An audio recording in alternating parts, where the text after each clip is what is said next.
But let's be real, to become skilled and good and well equipped at anything, it will take years. You're not becoming skilled and equipped at any new job until at least year 3. Because year 1, you're just on the learning curve. Year 2, it's feeling better. It's feeling comfortable. I've seen this before. Year 3, you actually reach your stride. So you have to say, how many years do I have to build my skill set versus, wait, could I just invest with this group over here on the passive side and I don't have to worry about building my skill set?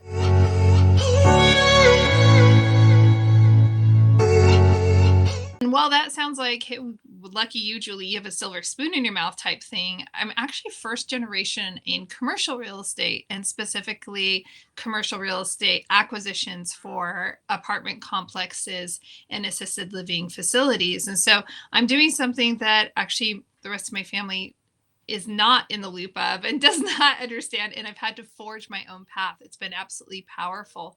And that pursuit of financial freedom that so many people are after, I have learned, I have transitioned that to a new phrase of personal freedom, really truly having full agency over ourselves, our lives, our creativity, our relationships, and every element of our life. And that's where the Conscious Investor podcast comes into play. So I really have the opportunity to serve investors on the active and passive side in really living out a very full, rich life.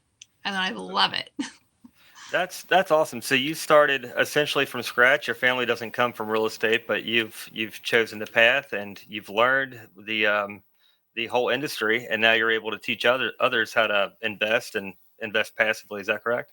That is correct. Yes. And my family is real estate. They Okay, are residential real estate. And got it. residential real estate and commercial real estate are very different. And even my husband and I starting out with single family homes, that's a very different path than multi-million large commercial enterprises. Yeah, 100%. There's different valuations and nuances, closings, a little bit of a different process, but and you're able to bring more people to the deal in commercial, and everyone can partake and enjoy the fruits for sure. Um, what about what about commercial real estate drew you to it? What was the driving force? So we had some single family, and that was great. Self-managed, that was fine. We always had reserves. We never had anybody delinquent. We had the best residents ever. But I just started feeling vulnerable. I started feeling exposed. Like, wow, these properties are getting older. If XYZ happens, then they're going to need XYZ. They're going to need a new roof, and that's going to be 15 grand, and it's going to need maybe some exterior work, maybe fence work. Well, that's another, 8 to 12 grand, depending on what kind you're going with. And you start doing the math on it and looking at the revenue coming in. And even, if you're getting $500 a month, what is that, 6 grand a year? Like, how is that going to cover all of the expenses necessary for that? And my husband is a huge advocate, for exploration as well. And he said, what, just do some research. In that process of doing research, I discovered apartment syndication, and I was blown away. I have a background as a public school educator as well as real estate investor. And so it was just like, oh my gosh, my love of these two worlds, my love of these two spaces of serving people through educating them and meeting them, where their needs are, and my passion for real estate. It was all combined. And on the upside, not only do I get to win, but everyone else gets to win. And I'm very much like a advocate and champion for people. I just love people tremendously. And so that felt really great. And it also aligned with that larger goal of how are we mitigating the vulnerability that we have? So we'll put it simply, and I'm sure, listener, maybe you've heard this before, but let's just take a simple 10 unit apartment complex. That's on a really small scale. We don't generally touch anything less than 100 units, but we'll go with 10, right? And so if I have a vacancy, I still have 9 other units that are paying. And the best Got it. part about, the large commercial space, and this goes for all commercial assets, is that there's a business plan backing it. Now, many people who are in the single family space, I think would probably resonate with, we really didn't have a business plan in play for our single family properties, right? And I think a lot of people on the single family side will tend to, oh, I'm just going to acquire these properties in a casual way and they're going to cash flow and it's going to be fine, and there isn't an actual plan behind it. And I love the fact that behind our apartment complex in assisted living facilities, there's a business plan behind it, and we're planning for the vacancy, we're planning for capital expenditures that will need Yeah. roofs do need to be replaced, and AC HVAC stuff does need to be maintained, and so having a plan in place honestly just made me feel so at ease. And I thought, I cannot believe I was raised in real estate on the residential side and never once heard that this was an option. So I've been an advocate and an ambassador for years now. Yeah, and I think it's just because it feels so out of touch for so many people to purchase a large apartment complex. You drive up to it, you see the pool, you see the clubhouse, you see 10 or 15 buildings, and it's just it's for Wall Street. So it's once you discover syndication and you can buy one, take it down as a group, then it kind of opens your eyes up to a whole different world. In the business plan and professionalism around the commercial real estate field is I mean, it's second to none. It's just very gratifying executing the business plan, watching the community just change just by new ownership. Where are you all investing right now? Where your complex is located? We are primarily in the Midwest, although we do have a holding in Atlanta, Georgia, and Winston. We're doing ground up development in Winston-Salem, North Carolina, and we do cover the spectrum. We only invest in assets that will provide housing for humans. That's only Yeah, the best way to put it, because I had shiny object syndrome. There were so many great asset yeah, classes out there. It's like, oh my gosh, that light industrial, oh, that looks so great. And oh, the self-storage looks so great. And I mean, I had shiny object syndrome. It slowed me down. And so yeah, really for us, it was like, well, for me, it was looking at what is it I feel compelled to accomplish through my investing. Because it's not just about our investing should never just be about dollars and cents. There's always an opportunity for a greater contribution to the world, and that's where it's like we only we will only invest in things that provide housing for humans. So everything from literally vanilla Class B fully stabilized in Minneapolis, Minnesota, to the ground up construction in North Carolina. We have, light value add that we're preparing to exit in Des Moines, Iowa.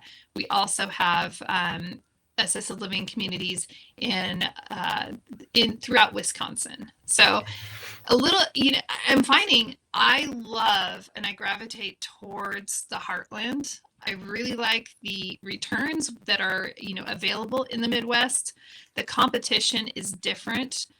Tremendous upside. We don't chase appreciation in large MSAs like a lot of people do. And I think, kudos to the people who do that, but we can make really strong returns and gain the appreciation without having to speculate as to what's going to take place. And that again leads into that stability. So hey, the Midwest, aren't they always like the backbone yeah. of America? Well, it's steady Betty because you can truly past performance is typically your future results, and it kind of goes to the question: would you rather prefer higher occupancy or higher rental rates? Kind of like Texas, you'll have higher rental rates, but you'll have 10 or 15% vacancies. Whereas Midwest, your higher occupancy, lower rental rates, but it's steady cap, no erratic upswings of population, job growth, and a lot of MSAs. You have Fortune 500 companies, just like here in Cincinnati. It's kind of know what we're up against. Um, Atlanta, that's a massive market, and there's a ton of opportunity in Atlanta. Yeah. Um, just in the Sun Belt, no, you've got different things happening.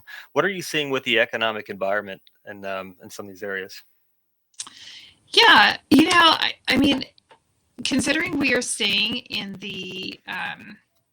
where we invest is always we have, multiple streams of income coming in, or, like we have multiple, um, I'm like, where did my words go? But so, I mean, we have different agencies at play, right? I mean, you think about Minneapolis. Minneapolis is a concentrated place for Fortune 500 companies. It's not, say, if we were going to compare that to Winston-Salem, Winston-Salem is tech heavy. So that could potentially have an effect within that community. But then down in Winston-Salem, we've got colleges and we have some other backbone stabilizing factors. And so anytime we're investing, we're looking at, if one of these industries gets taken offline, what is going to support our projections, so that we know that we can stay upright and that it's not going to be a heavy lift, with the economy and layoffs and such. Yeah, yeah, multiple large industry providers such as your car, not necessarily car manufacturing, but at least you've got your corporate. Like here, we've got Kroger's, which is massive. They provide a ton of jobs, and then you've got GE, you've got Amazon. They just built a $1.4 billion airport, which provides jobs, but it's just a mixture. Healthcare is huge, mixture of jobs that create or uh, employers that create jobs that you're not focusing on just one. Like manufacturer closes up shop, now the town closes up shop. Right, exactly. And that's something. I grew up in California outside Silicon Valley, and I got to see what happened with every economic turn. And because my family was in real estate, that very much impacted what was taking place in real estate in the Central Valley. And so every time the economy shifted, you would have an influx of people up, they can't afford houses over there. They're coming over into the Central Valley. Up, the economy crashed, housing prices are down, they're going to migrate back over there. And then when we had the dot-com crash, right, that just seeing what took place has forever left an impression on me that you can never put all your eggs in one basket. You must have other stabilizing pillars within your community that you're investing in. Yeah, and even like right now, the I think the importance of investing in real estate. You've got the M2 money supply just hit a negative. That hasn't happened but five times in history. You've got all of these. The Swiss report just came out, and you've got lenders restrictions are right at 2019's level. It's different things are happening, so it's kind of like put your money in real estate. You know where it's going to be, and you can get on the other side. So it's different different economic drivers. What are you all seeing when right now? Are you all looking for assets to purchase, looking for new complexes, and then what are you seeing in the market? Okay, all of that, but before I want to go back to what you were saying, because putting our money in real estate right now is, I think, the most critical thing for people to be doing at this point in the global economy.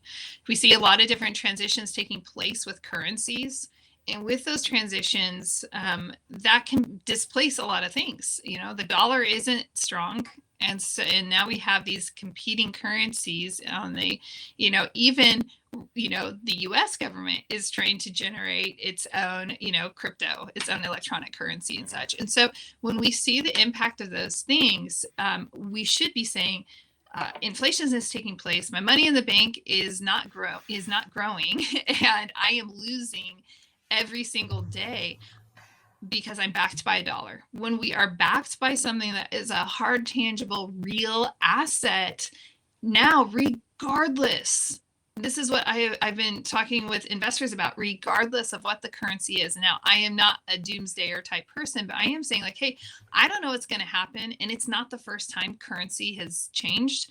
I mean, I remember when the euro came out and things like that. Like, this isn't something new. And if we look at history over the centuries, we've always had changes in currencies, and it's not something to be alarmed by, but it is something to say, what is backing my currency? What is backing my retirement? And when we put it into hard, tangible real estate, the value of the building is not subordinate to a dollar or to a euro or a yen or a Bitcoin or anything like that. The value of that hard, tangible real estate is its value, right? So it's nice to know that basically I have frozen the value of my money is here contained in this building, and whatever changes happen in the world, the value of what I have is contained in this physical, Yeah. tangible asset. And I think that that's a really important perspective that's unique to us at this time in history for us to be looking at and saying, okay, things are changing. That's okay. It's changed throughout the centuries. What am I going to do about it? How am I going to protect my financial status and, the well-being of my family? Yeah, and it's just being informed and being aware of what is happening, and just so you can know what your next five moves are. There's being proactive and taking the right steps. Um, so you all are, I I believe 500 plus units as a GP general partner. Is that correct? Yeah, it might be Uh, more than now. But then okay. but we're exiting some. So I'm like, oh, that's gonna be interesting. It's always gonna be toggling a little bit.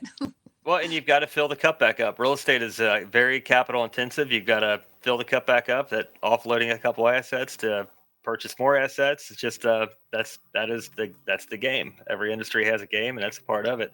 And then you'll probably that 500 plus will go to 800, and then 1,000 just by exiting a couple more. So, Yeah. are you all third party property management, or do you all manage in house?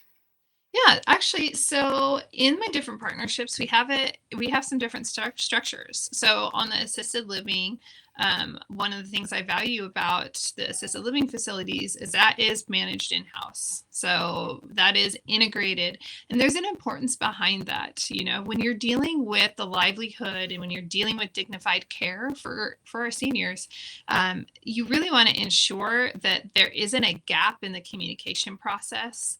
And we had an experience with a third party management group before we made the transition to integrating it in house. And with that, it was the management group was falling short and things were slipping through. And ethically, morally, that's not something that we can let happen, particularly in that asset class. And then we have a variety. One of my favorites, they're interestingly enough, two interesting pieces here, right? In Minneapolis, my partners are vertically integrated.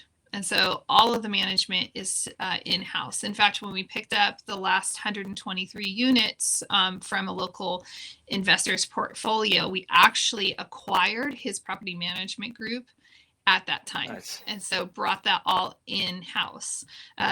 Now, that's a fantastic way to operate. I've also been very impressed in our asset in Des Moines, which is very similar in profile to Minneapolis. It's 120 units versus 123.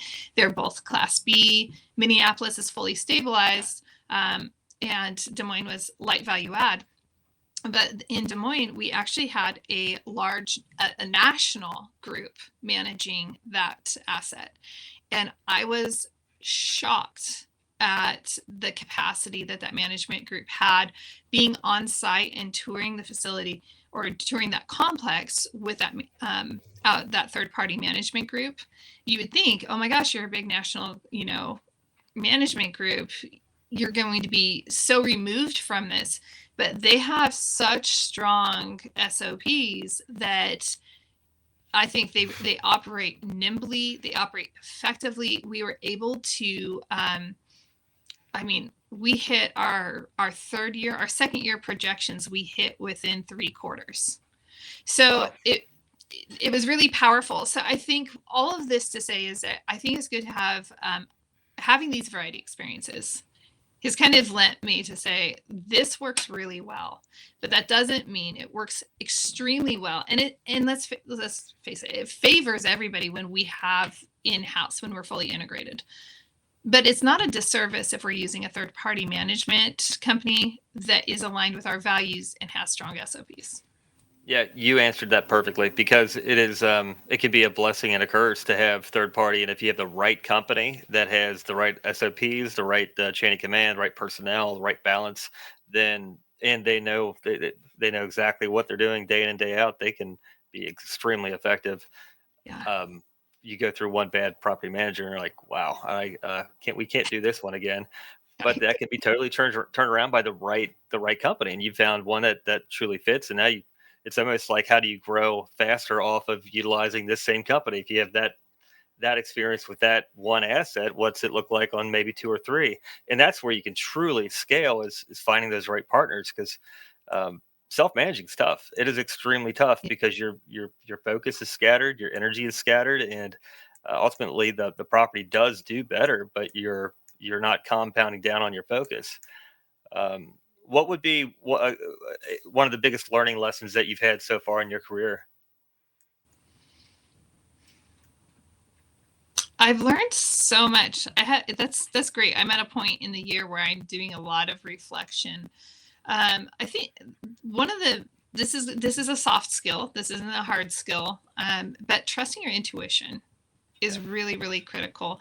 And I removed myself. I graciously, and I knew that I could put myself on a blacklist with this particular partnership, but I removed myself from a deal. I withdrew from it, and the deal looked great. It was fantastic. I mean, like, I love the partners. I love the deal. I had gone and visited the asset. I'd walked it, toured it, done it all on my own dime, all of that.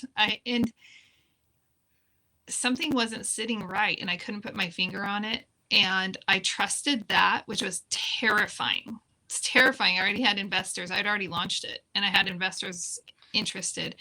To call those investors and say, hey, I want to call the fellow partners and say, I'm sorry. I like you guys. I like the deal. I'm sorry. I can't explain it, but I need to withdraw. And then calling those investors and saying, I can't explain it. That felt very gutsy to me, and it was greatly rewarded. The deal fell apart a month later, which I think that was God just smiling down, saying, here, you get to see the end result. We don't always get to see the end result. Yep, right. And so with that, it affirmed me in trusting my intuition as I look at deals, as I view deals and partners, and even our, limited partners that are coming into the deals, like really listening to that intuition to say, is this fully aligned? Instead of being dismissive and relying fully on the tangible, logical, left side of the brain, but trusting what the right side of the brain has to offer. Yeah, yeah. I've went against my intuition a couple times, and I've let myself down. And ultimately it doesn't come out until it comes out, and things happen for us, not to us. It's just when you find out why it's happening, it's enlightening. And then learning lessons along the way, and never do that again, or it just makes you grow bigger and more wise along the years. But that's a good thing with real estate, is just you're never going to be ahead of the next guy ahead of you. I started And, doing the morning or the miracle morning, and that's been incredible. I'm on, like, I think day 15, but nice. it's a wild journey. What you can get done in the 4 o'clock hours is just total silence, and it's wild. I'd recommend it to anybody. Um, Definitely. so, say an investor, they don't know if they want to go active or passive. What are some distinctions between the two that you would recommend an investor kind of choose between? How to find their guidance? Oh wow. Okay, well, I mean, if we want to look at active, and let's look at active on a couple different scales, right? So we could be an active investor, and we could have one, two, five, single family properties, small multifamily, that we are managing ourselves. And when we think about, we had to find the deal, we had to source the deal, we had to develop the relationships, we had to negotiate the deal, have our offer accepted, and negotiate it. We have to do all the inspections. We have to add the risk capital, and then we're signing our name on a loan. That's everything on the active side, regardless of if you're on the small, mom and pop side of, I'm just going to have a few assets on my own. The question is that when you're putting all these down payments down, are you getting where you want to go? And that's a question that people need to ask. They need to say, what is it I'm really trying to generate in my life? And my husband always says, are you giving yourself another job? Because I like to do a lot of different things. He's like, are you giving yourself another job? And on the active side, it is another job. And people make it seem like, oh, it's so easy, it's so effortless. Yeah, because they have experience. And when you are experienced at something, it should look easy and it should look effortless. If it doesn't, stay away from that person because Yeah, it's they true. don't know what the heck they're doing. Okay. But when we think about, let's just say I put, $50,000 as a down payment on a duplex of my own. And let's just, if I'm looking at what I'm going to yield from that, and all the effort that I have to put into that, compared to if I put $50,000 over into, a passive investment. If somebody said, "Hey, Julie, here's $50,000, so here's 100, grow this for me," they just bypassed all of the headache, all the nonsense. Their name isn't on the loan. They don't have any risk involved, except they better, I have to perform. I'm the risk. I'm the liability, right? Yeah. In the economy. But those are risks that they're going to have anyway. Yeah. And so now they have the time freedom. And so if you're looking for, hey, I love my job, I like my lifestyle, I don't want to add more on my plate, but I do know real estate is a great way to invest, then we can say, just go on the passive side. And if you're an active investor who is in a syndication, space, such, like we are, then you really had better be on the passive side also, Yeah. because we have to stay close to what our investors are experiencing. And so I love it. I mean, I think about, the distance that $50,000 goes in projections. I mean, real time, I can say, hey, I make off of one $50,000 investment, I make $300 a month. I don't do a thing. It just shows up in my account and it feels great. I'm like, oh, that's super awesome. Oh, wait, they just did a cash out refi. Oh, and I just got this chunk of change tax free delivered to my account and I didn't do anything. Thank you. That felt really great. Oh, you guys are selling and I'm going to get all the upside of that now. Whoa, thank you. I didn't do any of that, right? I just bet on the jockey. I chose correctly. Yeah. So you really have to evaluate, what do you want to accomplish? What's your end game? What's your goal? How much time do you want to invest in it?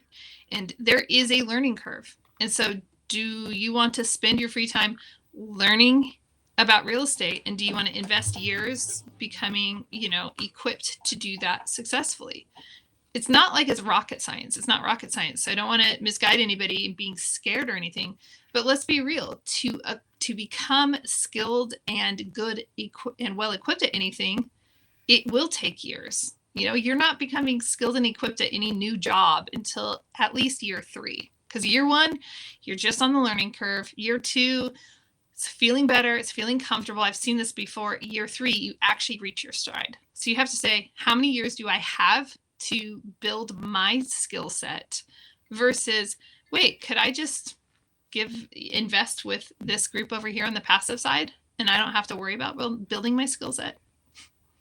Yeah, and you still get the communications. You get you get to be in touch with what's happening on the operation side. It's just not being actively involved on all of the nuances, the tenants, the termites, toilets, and all that good stuff in some cases. But it's and without one, you don't have the other. So that's the power of taking down a large asset with a lot of people, and you get to participate. So a lot of times investors get the better part of the deal, depending on the splits. I mean, it just Oh my gosh. Yeah, I totally will depends say on. we have a deal, that we had a deal, I should say. And it was an 80-20 split in favor of our limited partners. That's incredible. I mean, hi, you get 80% of the lion's share. That's a screaming deal. Yeah. Like, And if it's a value add, it's gratifying if everything's balanced out. Some are learning lessons though too. Just that everything's there is a balance to everything, and just how heavy is lift. So you all are getting totally out of value add, just sticking with core plus. Is that no, correct? Or no, we're fine with value add. okay, No, it depends on, you make your money when you buy yeah, right. true. And so 100%. it's, if something can pencil out on the front end and we can have the peace of mind that we can execute in a timely way to ensure that delivers, Yeah. great. But not hunting down those type of opportunities necessarily. Yeah, because you have to buy them right. I mean, it is critically important that the capex budget can sink or swim the deal for sure. Big And time. all, and the older the property, the more those nuances come up, and just money goes down the drain. And it goes real fast. Yeah, yep. It's fun along the process watching an asset go from where it is to very cool looking and feeling good, but it's a lot of work. Hats off to the Yeah. sponsorship team. So what does the future look like for you all? How big do you want to get your real estate portfolio and the operation? Yeah, I don't have a number for that, which is really interesting. I invest in a way and from a different ethos than a lot of investors, and it's really a passion to support people and to be a gateway, a conduit for people to find and discover another way of investing. And so, I mean, that ultimately is my goal, is going for impact. And when God Yeah, says, cool, impact's been reached, I'll be like, cool, maybe I'll sit back on the next project. And I don't know what the next thing will be, but it really is, it's more about humans and yeah, impacting families. And I know some people say, I want to impact 1 million lives. Well, I don't want to limit it. I want to just keep going. I don't want a limitation. Like, I don't want, oh, you're the million and first person. I already did my thing. Peace out. Like, yeah, no, I want to keep going until every person who wants to invest has had that opportunity to make the investments that they're looking for. yeah. Very cool. Are you all looking for retail investors only, or do you work with family offices? So far we haven't looked at, worked with family offices. I've heard pros and cons to it from people who have worked with them. I have considered going to some family office conferences, Yeah, but and while I should say, and while I believe in serving them as well, because every person, every income, every bracket needs support. yeah, They're just different challenges and problems they're trying to solve, right? I mean, family office, the problems that they're trying to solve are still legitimate problems. Just because people have money doesn't mean that it's like, oh, well, you have money, if you lose a little bit, no big deal. No, they're being responsible and protective and careful and mindful, and I love that. So I'd love to work like with family office. That'd be fun. That'd be yeah, great. I also love, the first time investors that we're able to support. And I just love all the repeat investors. yeah. Absolutely. If Julie, if somebody wants to get a hold of you and learn more about yourself and your company, how can they reach out? Yeah, just head over to our website. It's all spelled out and everything's kind of plural. Three keys investments.com. And if you Cool. head there, you can check things out. And if you don't mind, I am hosting an event in North Idaho, and it's really going to be interesting because it's blending together investing with everything else that I believe the conscious investor, meaning health, mindset, and wealth. And I've got just powerful friends flying in from across the country to pour into people for a weekend. Yeah, that's awesome because you have to grow both together. Your mind has to be there in order to grow the other side. That's huge. And if you Very don't have cool. your health, Yeah, it's all for nothing. who cares? Yep, it's concentrate on that first for That's sure. it. That is the first echelon of the conscious investor. It all starts with health, because like, if we don't have our health, we're miserable people, and that's all we can focus Absolutely. on. Julie, it's been great talking to you. I certainly look forward to following you, and we will certainly talk soon. Awesome. Thanks so All right. much, Josh. Thanks, Julie. Bye.